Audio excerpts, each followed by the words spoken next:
Hey guys, how you doing? Hope you're having a great day. I'm really just making this video today because I wanted to make a filming tutorial for Session, and most of these tips and tricks will translate to Skater XL. I love this game. I love filming in skateboarding games in general.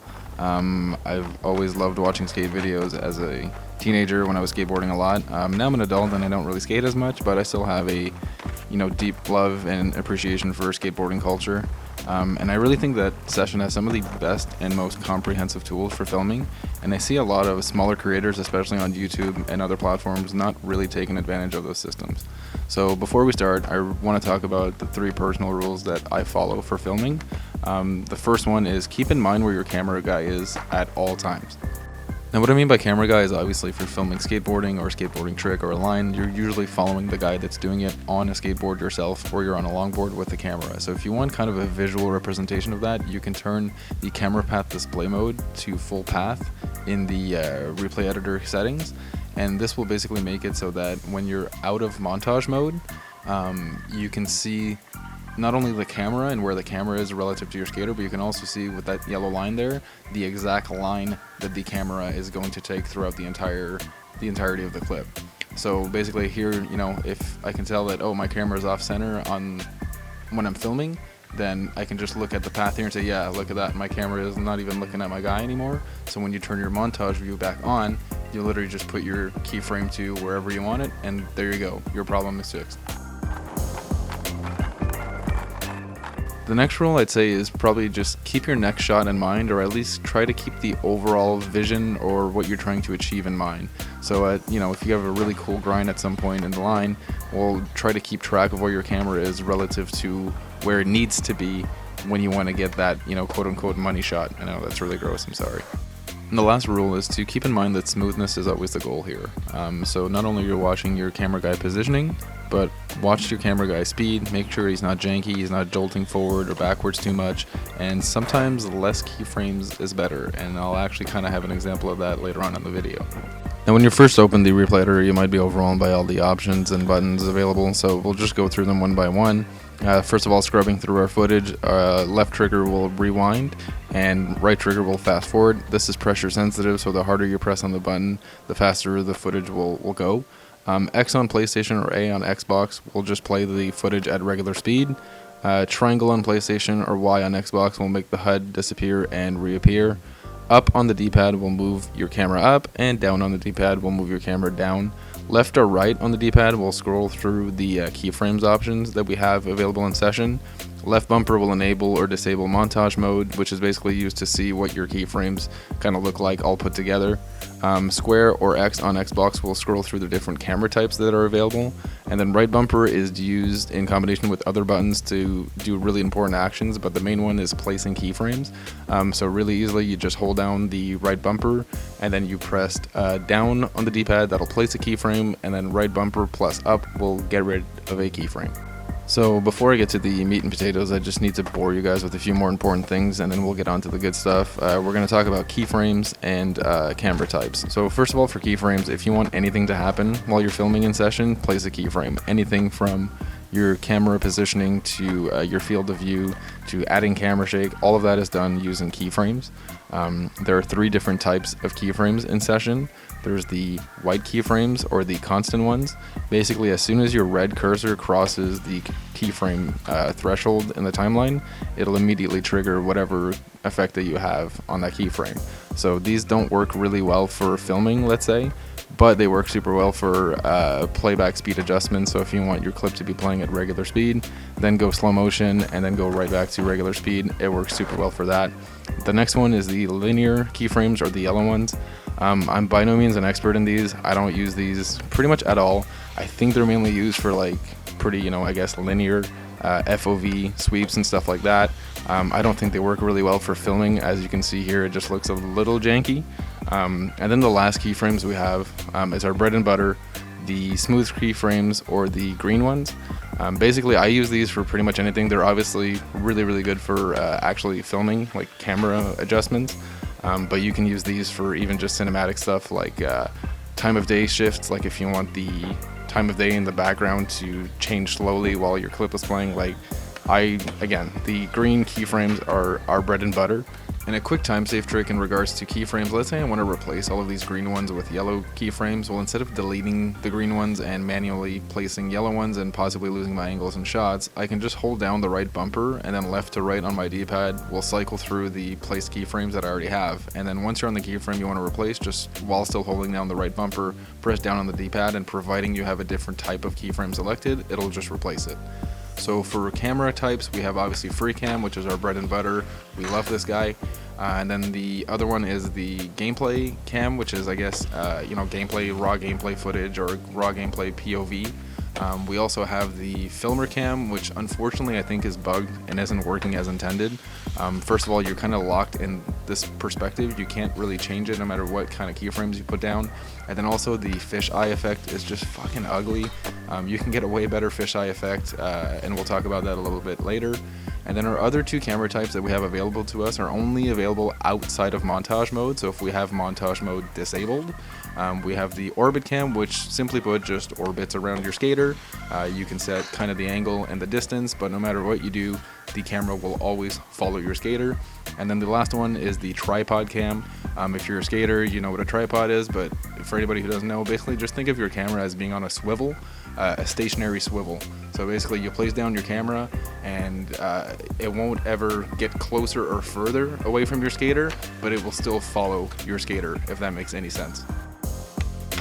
Alright, so I'm going to try something a little different. Instead of having pre-recorded footage that I talk over, I'm just going to kind of do it live, just so you can guys see the exact process that I go through when I do a clip. So the first thing I'm going to do is probably film this from a more traditional filmer perspective, and then we're going to go to a little bit more of a cinematic perspective, and then after that we're going to do probably film a line. So the first thing I did here was a backside heel over a rail down a staircase, nothing too crazy. So the first thing we do is obviously we're going to try to set the beginning of our clip, so I think maybe around here, hold the right bumper and then click on the left stick, and then that becomes the start of your clip. So now your whole timeline is the clip that you want, so it makes it a lot easier to do smaller edits or have, keyframes at very precise moments. So now that we have our clip, I'm going to go to FreeCam, and the first thing I usually do, especially if I'm doing kind of like a more like traditional filmer kind of perspective, is try to figure out where my guy lands. And the biggest thing, or at least the main reason why I do that, is because depending how fast your skater is going, there's a few factors here, but depending how fast your skater is going, it's going to be kind of hard to smoothly follow him and keep him around the center of the frame.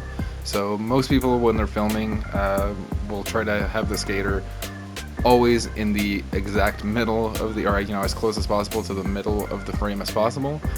I don't think that's super realistic. Like, obviously if you're using fisheye or a very tight lens, then of course you're going to want your skater to be right in the middle, or else it's, everything else around it's going to be distorted, your skater's going to be distorted. But like, if you're doing kind of something like this where it's just really basic, and your guy's going relatively fast, it's okay that, at least for me personally, if you're using, a handheld camera, that it's normal that there's going to be some sway, first of all, and then also the thing you're recording, if it's going really fast, isn't going to be in the center of your frame at all times unless you're an amazing filmer.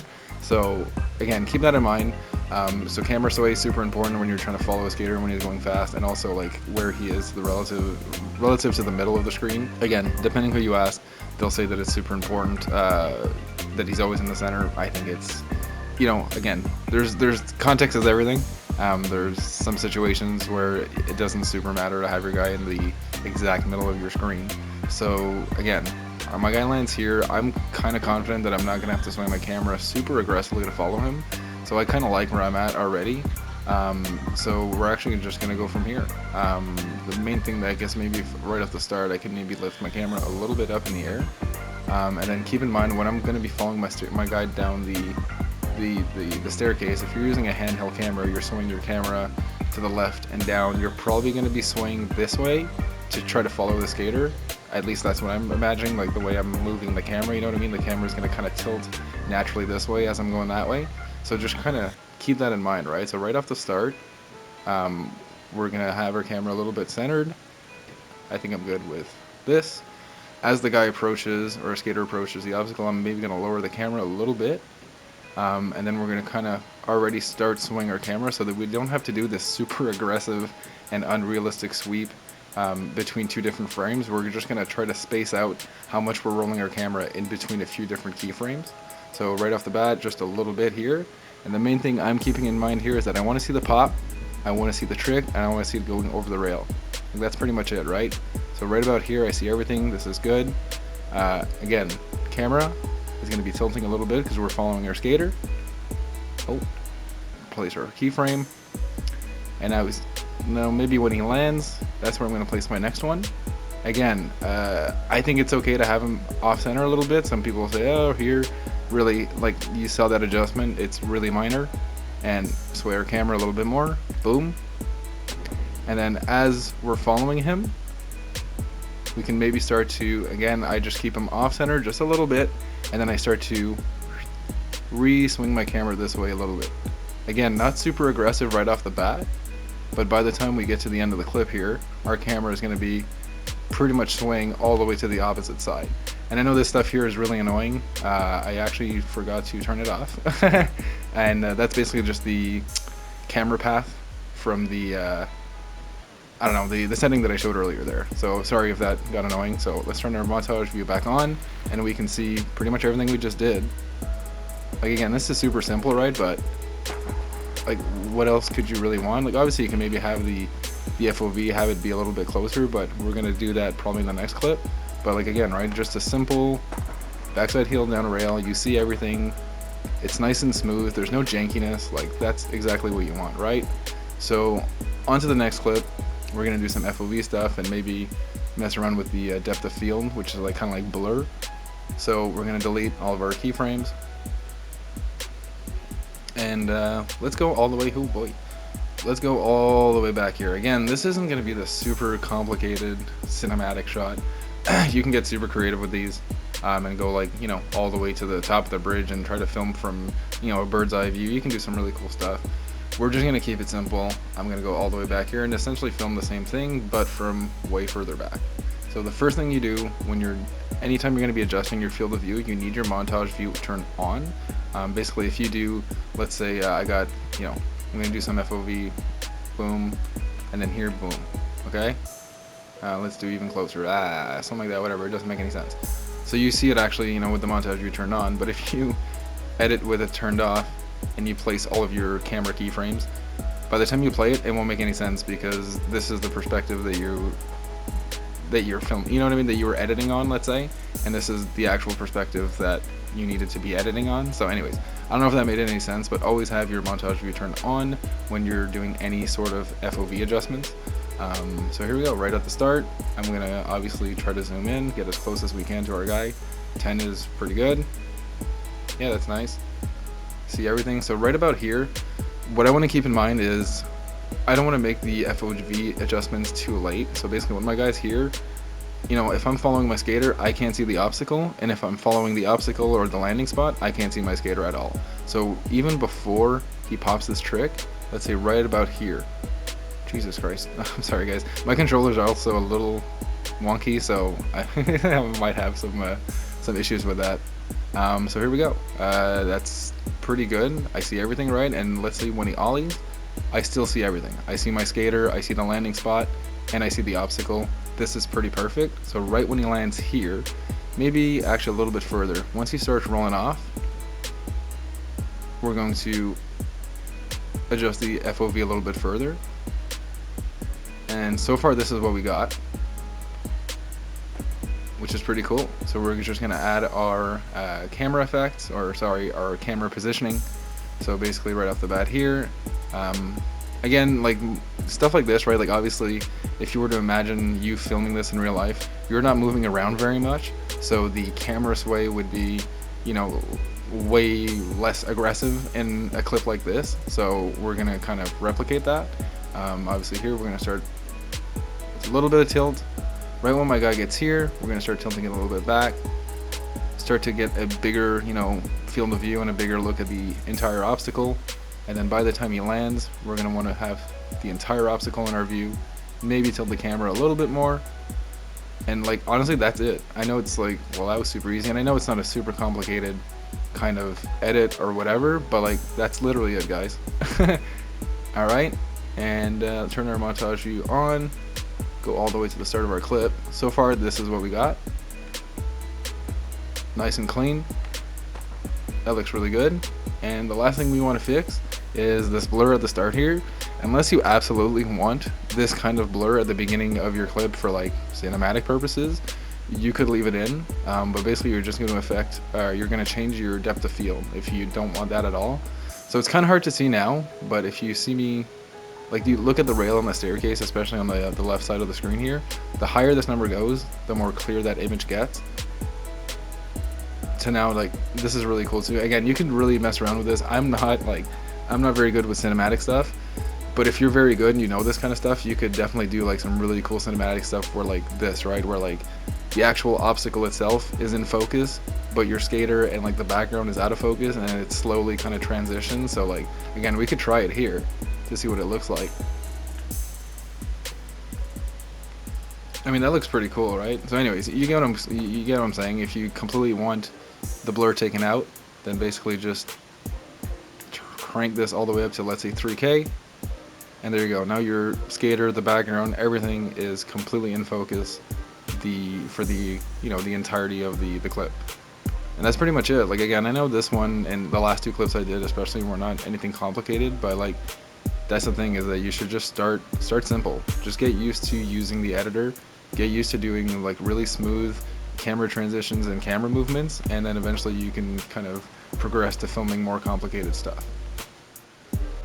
Now we're going to film a line. So basically I just did this really simple line. Again, just keep it simple when you're first starting off. I switch frontside heel to nose grind, and then a big kickflip down the staircase over here.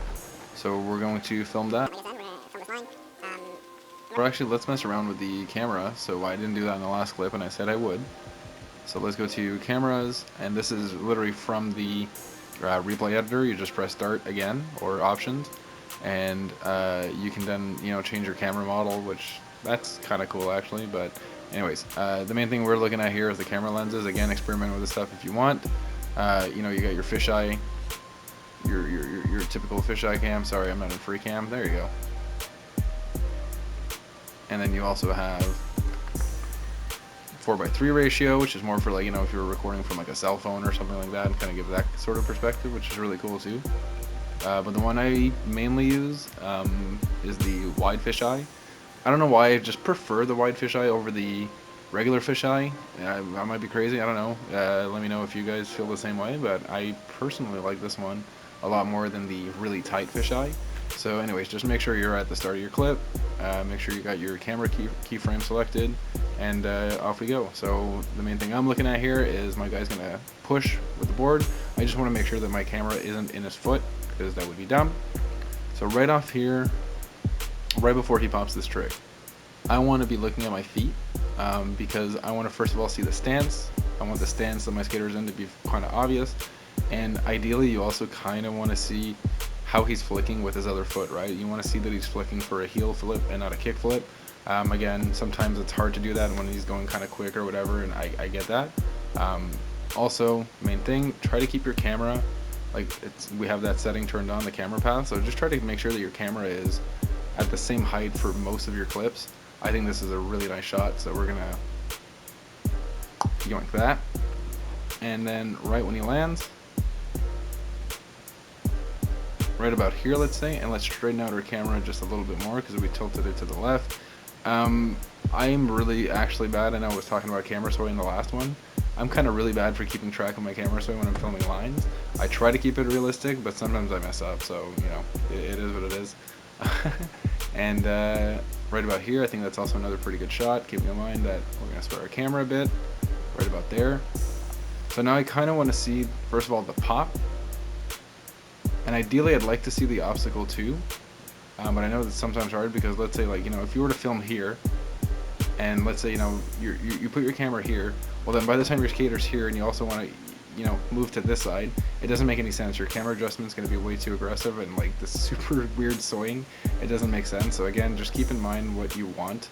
I think that if I get maybe like kind of about here, I think that's kind of good because I see the obstacle coming up.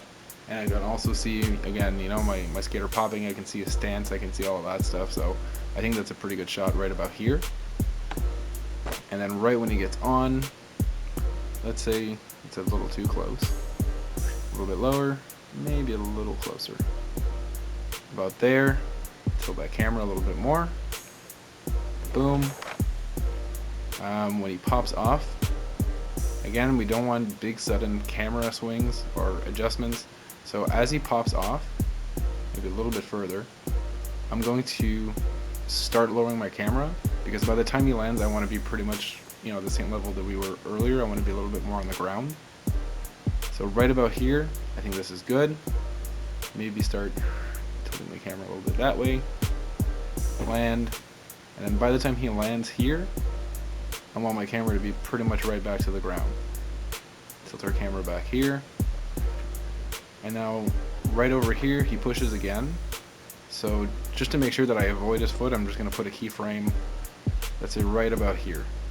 That way I know for sure that around this point of the clip I won't be anywhere near his foot. And it's just going to make things a lot easier, because we will probably have to adjust things a little bit later once we look at the clip. So it's going to make things a little bit easier. Right about here, I think this is good. Again, maybe go a little bit more off center and tilt the camera a little bit more. Cool. Right about here, start centering our camera a little bit. And then right before he pops, tilt the camera a little bit. I think this is pretty good. Boom. So let's say by the time he gets halfway across the stairs, let's go to about, let's say here. Because again, I don't want my camera to go super fast to try to follow this guy down the stairs, right? Like if anything, you're going to be slowing down, because you're not going to be following the skater down the stairs, unless you absolutely want to, but like, you know, I don't think that's very safe. And then there, by the time you get to the end of the clip, maybe we go a little bit closer to the ground, tilt the camera a little bit more, and turn the montage view on, and we'll see what we got. Alright, so we're at the end. We got all of our cameras, you know, all of our camera keyframes placed, so let's see what we got and what kind of adjustments we'll need to make. Right there, I think I'm right off the bat a little bit too tight. But so far this is really good. This is smooth. A little bit too much sway there, but whatever. Oh, I like that. Yeah, this is good. Overall, this is pretty good. I think over here, yeah, he's a little... Thing is I don't want to put too many, again, right, earlier, like I said earlier, you don't want to have too many keyframes, because then it gets a little wonky. So maybe what I'm going to do instead is just put this guy down here, let's say, and maybe we get rid of this keyframe and see what that looks like. Boom, boom. I like that a lot. I think that's cool. So our ending is pretty much done. Now there's a few moments here where I got a little close to the board, right about here. So let's see if we can just literally just back up a little bit, back her up, put that there, see what that looks like. That's pretty good. And then right off the start here, I think I got a little close to, yeah, the foot here. Yeah, I mean, yeah, a little bit on the top there, on the top left. I mean, that's completely at your discretion. I'm probably going to get it, back it up just a little bit, because it's a little close for comfort. But, yeah, like overall this is pretty good, right? And before we finish, we're going to add a last little touch of realism that we didn't really touch on in the last clips, and this is camera shake.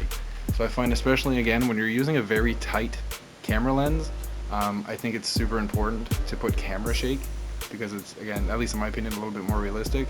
Depending on how intense you want it, like I think that's obviously crazy. I usually do like somewhere around like 10 to 30. It's very rare that I'll go over that, because then it just gets absolutely crazy. So right off the start, we'll go with 10. And you see what I mean, right? Like just naturally, I'm not touching anything, and there's a bit of like natural sway and shake to the camera. That's all that this adds. So the only time that I usually crank it up a little bit is when my camera guy starts to follow the skater and he's making you know, bigger adjustments, I'll kind of go up a little bit higher. And then once it starts to kind of smooth out a bit, like let's say right about here, you can then drop it back down to, you know, because again, your camera is not moving around that much at this point, so there's not going to be that much sway. So here I'm going up to follow my skater. So we're going to, you know, increase it a little bit the whole time, and then as he lands and we start to, let's say here, everything starts to straighten out. Let's go to 10. That big camera sway there is a little annoying, but I think I'll just keep it. Ooh. And then right off the bat, cool. When we land, honestly, we can maybe just keep it at 10. Like, I don't really see a reason to add more shake anywhere here. Like, I think this is already pretty good. And then the last thing we can do, now that we have our camera shake and pretty much everything else, is let's see what this clip would look like during nighttime. So we'll put, let's say, 11 p.m. This spot here is kind of cool because there's natural lighting. There's a lot of lamps already put in the game, and just again, natural lighting already put there by the devs, which is really cool. So let's see what our you know, quote unquote finished product looks like. Like, I think this looks pretty good overall, man. Again, that sway there is a little much, but I don't know, guys. I think this looks pretty fucking cool. And that's about it, guys. I really appreciate you watching. If you liked this video, please, you know, leave a like, leave a comment, maybe some tips and tricks of your own. Let's try to maybe make this a community effort to help out everybody to become better with the camera instead of just the skateboard. Have a good day, guys.